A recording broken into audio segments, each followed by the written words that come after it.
Okay, I'm back and my paint is dry. And now I'm ready to do the details with oil pastel and also to add an item that's covering my face to create that anonymous look like René Magritte. Now this could be an ornament, a Christmas tree. What kind of things would you add on your face here? Art for Kids Hub is a great place to just draw a simple holiday inspired item to cut out and put on your face. But I'm going to go ahead and show you how to do a red cardinal because I love the way this red cardinal turned out. So if you would like to do a red cardinal, you're going to stick with me here and we'll draw one together on a red piece of paper with some construction paper crayons. You can also use oil pastel. But if you would like to pause the video here and draw something different on a different piece of paper and then cut that out and glue it on, then I will meet you at the timestamp here. Or you can just fast forward until you see that I'm finished with the bird. Step 1 of making your cardinal is to find a yellow construction paper crayon or oil pastel and make a sideways V shape. And this is going to be the beak. Notice that I'm drawing on top of my paper so I can kind of gauge how big I want my bird to be as I go here. Then I'm going to connect my sideways V shape with a curvy line and fill it in to make the beak shape. And then I can take my black crayon and I can outline it just so I can see it a little bit better.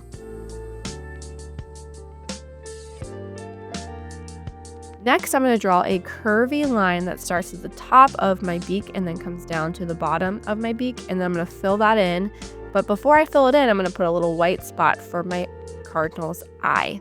So then I'm going to fill in around it with my crayon. Remember to pause if you need to so that you can catch up. Now that I have my beak and my eye, I'm going to start in that corner where the beak touches the eye, and I'm going to draw a curvy line that comes up for that iconic head shape that the cardinal has. So it curves up above the eye and then it comes back down a little bit. Then I'm going to draw a line that kind of starts the back. So it's just a little line that kind of comes down a little bit. And then it's time for the wing. I'm going to draw a big curved line that comes up and then kind of decide where it's going to come back down. So I want my wing to come back down right here. Then I can connect it with a bumpy line or just a curvy line. If you make a bumpy line, it makes it more realistic. And then I want another wing that's showing from the back of our bird. So I'm going to have another line that comes up behind it and then back down where my other wing started. Okay, let's go back down and make the rest of the bird's back that kind of comes down at an angle. And then this is going to be where the tail feather comes out. It goes out in a horizontal shape. Now let's go back to the bottom of our beak and draw the belly. So if you want your belly to be nice and round, you're going to have it come down a little bit first and then curve over to where our back ended, leaving a little bit of a gap for the rest of our tail feather. Last but not least, we'll kind of connect it with a bumpy line to make it more realistic to show the texture of the feathers. And that is the basic shape of our cardinal. Remember, you can go back and watch this again if you need to. Take your time. Sometimes it does not look quite right while you're drawing, but then once you finish it, it goes, oh, that makes sense. All right, now it's not so bad. So try to finish the whole thing first before you judge your work, and then we can always go back and make some changes if we need to. But remember, you do not need to be perfect. You are not a robot. We don't make robot art here. All right, now that I'm happy with my cardinal shape, I am just carefully cutting it out. Notice that I am turning my paper in all different directions to really get into those shapes, taking my time. We want this to look neat. We spent so much time painting. Why would we ruin it by having a really messy cut that is just covering up our face? Let's make sure we're taking our time like a level 4 artist, cutting carefully and being proud of our work. Okay, there's my cardinal, and because I drew it on top of my paper, I knew that this was going to fit perfectly on my face. I mean, perfect is not the right word, but you know what I mean. Let's add some highlights and some shadows. So we're going to start with highlights, but you can also do shadows with either a black, brown, or a darker color than what you have. So like if I have a red paper here, I could find a darker red oil pastel to help me make the highlights, or I'm sorry, the shadows. If you have something green, you could get a darker green. If you have something blue, you could get a darker blue. Okay, so I've got my white oil pastel, and anywhere there's like a big area, it's going to have a little bit of a highlight. So I'm really gently, I'm not pressing down hard, but really gently going to rub my white oil pastel in some of the larger areas that I know the light will have an easy time getting to, and that might be highlighted by the sun or this glowing snow. So that looks about right.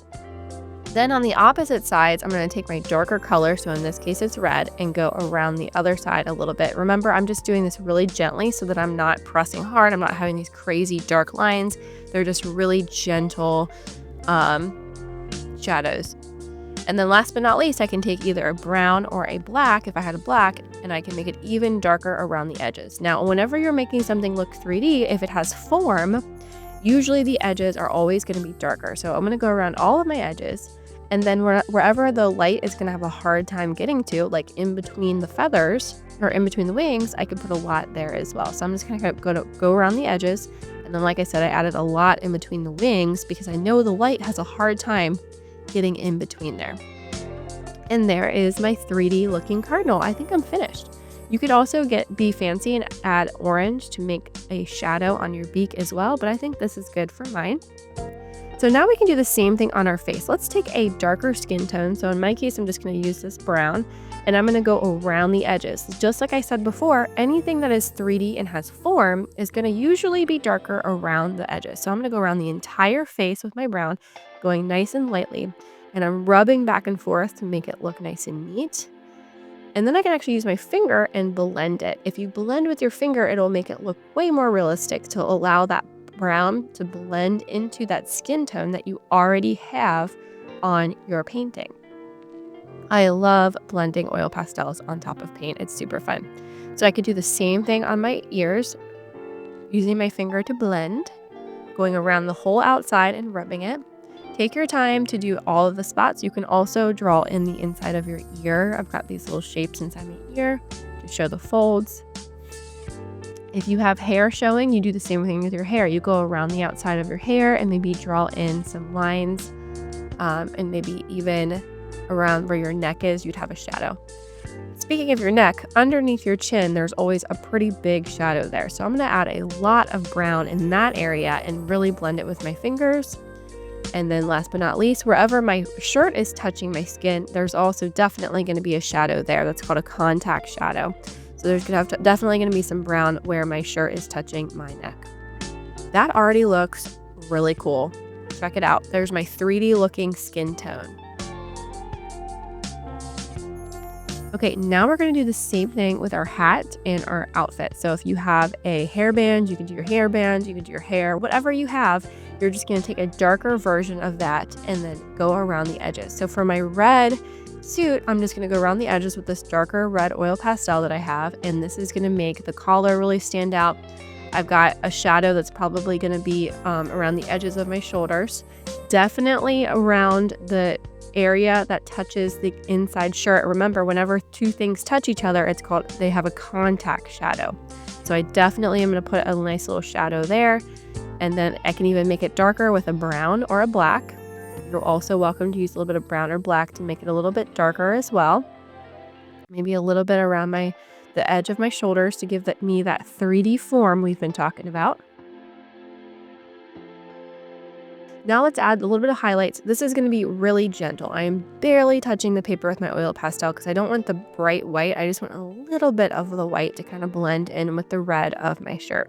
And I'm going to, remember, do those in the big areas where the light is going to be shining. Blending with my finger to have it blend back into that red. So there is my fancy suit coat.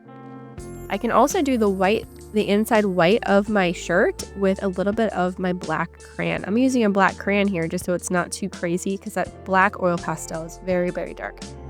So again, you can use a crayon or an oil pastel, and I'm going around the edges because I know that my collar is touching my shirt, so there's going to be a shadow there.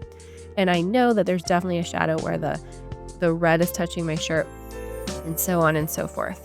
Now let's go ahead and fast forward while I do the darker greens on my collar and my tie, and then I'll go back and add my highlights in the big areas.